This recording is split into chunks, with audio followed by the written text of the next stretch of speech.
باہر دوسرے لوگوں سے ہمارا رابطہ رہے گا، اگر ضرورت پڑی تو ہم فوری طور پر کمک طلب کر لیں گے۔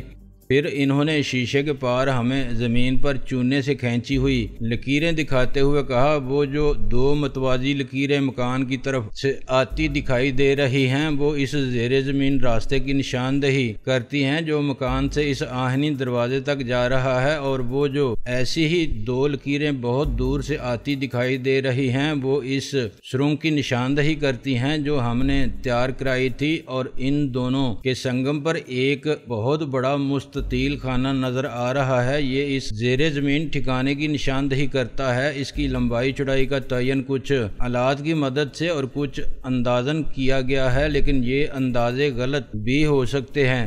ایک لمحے کے توقف سے نفیس صاحب بولے، تم کچھ پوچھنا چاہو تو پوچھ سکتے ہو، کوئی تجویز پیش کرنا چاہو تو کر سکتے ہو۔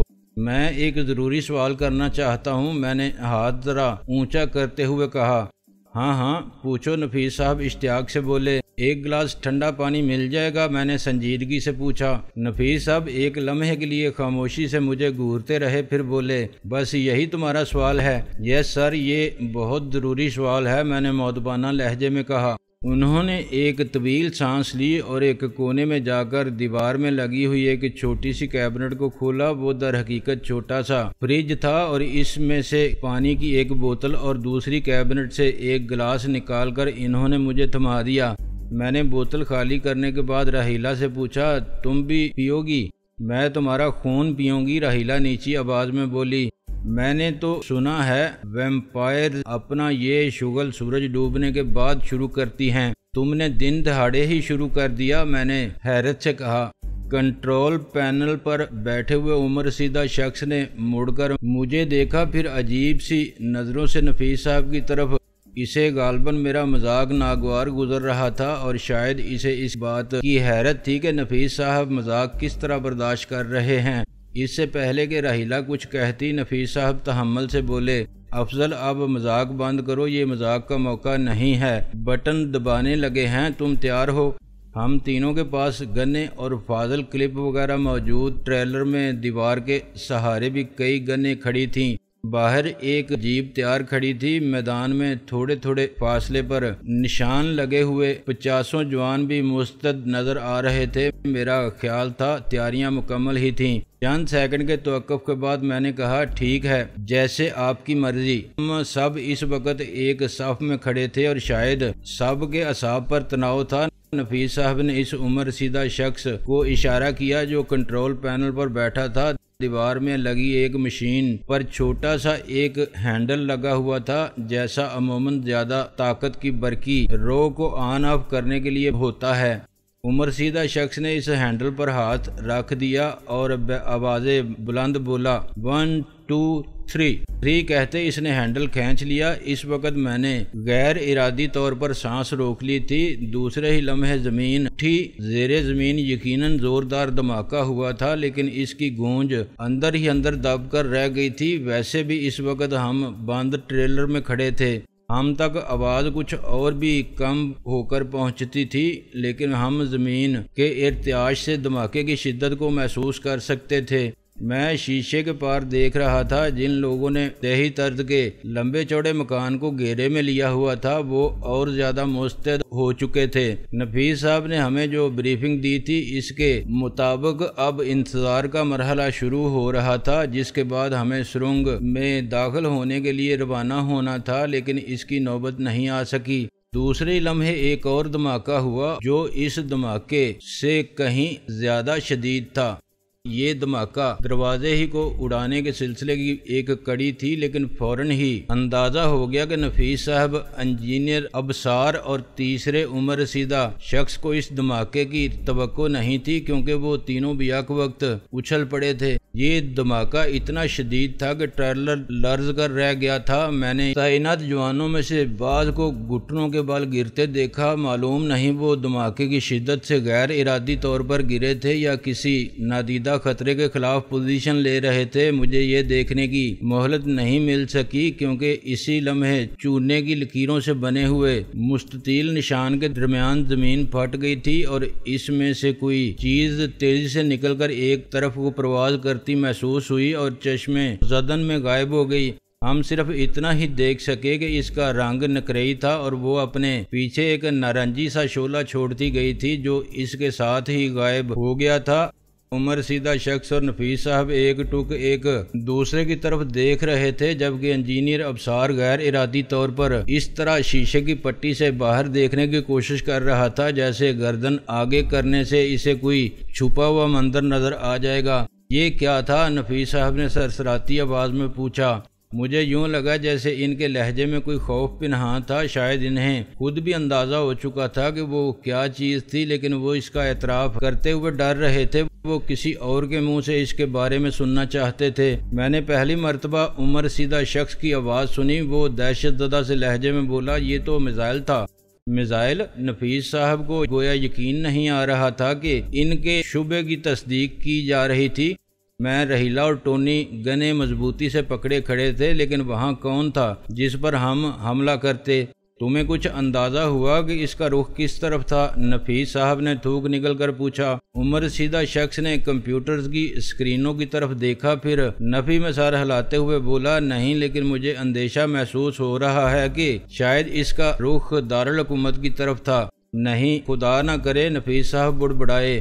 اس وقت مجھے بھی اپنے دل کی دھڑکنیں کچھ تیز محسوس ہو رہی تھیں۔ کمپیوٹرز کی اسکرینوں پر اس وقت ٹیڑھی ترچھی لکیریں، لہریے، مختلف جیومیٹریکل فگر اور ہندسے تیزی سے اچھل کود رہے تھے۔ ٹریلر میں لگے ہوئے وائرلیس پر تیزی سے کوئی کچھ پوچھ رہا تھا۔ شاید وہ باہر سائٹ پر تعینات کسی افسر کی آواز تھی، لیکن کسی کو اس کی بات کا جواب دینے کا ہوش نہیں تھا۔ اسی اثناء میں ایک اور زوردار دھماکہ ہوا۔ یہ دھماکہ پچھلے دونوں دھماکوں سے زیادہ شدید تھا۔ اس بار تو ٹریلر لڑکھڑا کر رہ گیا جیسے کسی جناتی ہاتھ نے اسے دھکا دیا ہو۔ باہر چکور خانے کے درمیان زمین میں جو شگاف پیدا ہوا تھا وہ اس دھماکے کے ساتھ کچھ اور بڑا ہو گیا۔ پھر یہ گڑھا گہرا ہونے لگا، کناروں سے مٹی تیزی سے اسی گڑھے میں گرنے لگی۔ یوں لگتا تھا کہ کئی ایکڑ رقبے میں زمین تیزی سے دھنس رہی تھی۔ نفیس صاحب نے وائرلیس پر چیخ کر غالباً باہر تعینات کمانڈو کو ہدایت کی کہ وہ تمام جوانوں کو پیچھے ہٹا لے، ہر جگہ گھیرا کشادہ کر دیا جائے۔ زمین نہ جانے کہاں تک بیٹھ رہی تھی۔ زمین پر گڑھا جو تیزی سے وسیع ہو رہا تھا، اس میں سے دھوئیں اور گرد و غبار کے بادل بلند ہو رہے تھے۔ دیہی طرز کا مکان وہاں سے کافی دور تھا۔ سرنگ کا دانہ اس کے اندر تھا۔ اس مکان سے بھی دھوئیں کے مرگولے بلند ہو رہے تھے۔ باہر تعینات تمام لوگ اپنا حصار کشادہ کر رہے تھے اور کافی تیزی سے پیچھے ہٹنے لگے تھے۔ یہ کیا ہو رہا ہے؟ نفیس صاحب تقریباً چلا اٹھے۔ عمر رسیدہ شخص سے مخاطب تھے۔ میری خود سمجھ میں نہیں آ رہا، وہ شخص گھبرا کر بولا۔ میرا خیال ہے وہ زیر زمین قلعہ تباہ ہو گیا، سب کچھ تباہ کر دیا گیا ہے، اسی لیے اب وہاں سے زمین دھنس رہی ہے۔ لیکن اس پہلے دھماکے سے زمین میں شگاف ہوا، وہاں سے میزائل، اس کے بعد دھماکہ، وہ جگہ تباہ ہوئی۔ اس نے تھوک نکلا اور متوحش سی نظروں سے باری باری سب کی طرف دیکھ کر بولا، ہمارا اس دروازے کو بلاسٹ کرنے، ٹریگر دبانے کے مترادف ثابت ہوا۔ شاید یہ سب چیزیں وہ کمپیوٹر کے ذریعے پروگرام حالت میں چھوڑ گئے تھے کہ جو ہی دروازے بلاسٹ کر کے یا کسی اور طریقے سے کھولنے کی کوشش کی جائے گی، پچھلے چھت کی طرف دھماکے سے شگاف ہو، وہاں سے میزائل، پھر دوسرے دھماکے سے پوری جگہ تباہ ہو جائے۔ وہ خاموش ہو گیا۔ مجھے اس شخص کا تجزیہ درست معلوم ہوتا تھا۔ زمین کے دھنسنے کا عمل اب رک گیا تھا۔ اب وہاں بہت بڑا گڑھا نظر آ رہا تھا جس سے گرد و غبار اور دھواں اب بھی اٹھ رہا تھا۔ چونے کی لکیریں جو ایک مستطیل کی نشاندہی کر رہی تھیں اب غائب ہو چکی تھیں، کیونکہ گڑھا ان حدوں سے بڑھ گیا تھا۔ اس گڑھے میں مٹی کی تہوں کے نیچے اب یقیناً ریڈ ڈاٹ کے ہیڈ کوارٹر کے ملبے کے سوا کچھ نہیں تھا۔ ہماری اس کامیابی میں بھی ایک ہزیمت پوشیدہ تھی۔ وہ لوگ جاتے جاتے بھی ہمیں نہ صرف جنجلاہٹ بلکہ شاید کسی بڑے نقصان سے بھی دوچار کرنے کا انتظام کر گئے تھے۔ میرے ذہن میں وہ میزائل کھٹک رہا تھا جو شگاف سے نکلنے کے بعد غائب ہو گیا تھا۔ اگر وہ واقعی میزائل تھا تو ہمیں معلوم ہونا چاہیے تھا کہ اس کا ٹارگٹ کہاں تھا۔ 3 دھماکوں کے بعد فضا میں گہرا سکوت چھا گیا تھا۔ کہیں سے کوئی ہلکی سی بھی آواز سنائی نہیں دے رہی تھی۔ یہ سکوت گویا ان دھماکوں کا رد عمل تھا۔ جتنے شدید دھماکے تھے اتنا ہی گہرا سکوت تھا، مگر اس سکوت میں جیسے کوئی طوفان پوشیدہ تھا۔ آخر نفیس صاحب بولے، باہر نکل کر ذرا اس گڑھے کا جائزہ لینے کی کوشش کی جائے۔ سوال انہوں نے عمر رسیدہ شخص سے کیا تھا۔ وہ ایک لمحہ سوچنے کے بعد بولا، ابھی ٹھہر جائیں، یہ بھی ان کی کوئی چال نہ ہو، ابھی کوئی اور دھماکہ ہمارا منتظر نہ ہو۔ نفیس صاحب باہر جاتے جاتے رک گئے، تمام منظر گویا ساکت ہو کر رہ گیا تھا۔ عمر رسیدہ شخص کی بات درست ہی تھی کہ کوئی اور دھماکہ ہمارا منتظر نہ ہو، دھماکہ نہیں بلکہ دھماکے ہمارے منتظر تھے۔